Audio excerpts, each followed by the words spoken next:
if I move my assets into the LLC, is there tax implications?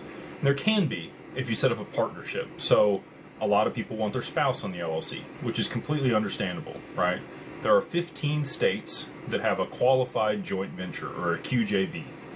And if you're in one of those 15 states, you can use that exemption between you and your spouse to set up a partnership and still move the assets in there with no tax implications.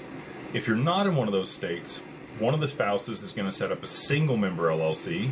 This is a disregarded entity, and they are going to use the assets as a capital contribution to start the business. The way that we do that is you will write down the wallet, the amount of the asset name, XRP, XLM, Bitcoin, whatever you're putting in there, and the dollar amount that you bought it at. So we used to talk about, the day of the transfer, writing that amount down. We worked with our CPAs, and this again, like, it's an iterative process. We're always improving it. If you can write down the basis, that's the value that you're transferring in. So even if it's at a higher value or a different value than what you originally purchased it at, you're going to write down the basis value in your operating agreement on the capital contributions page. That tends to be like the Schedule 3 in your operating agreement toward the end of it.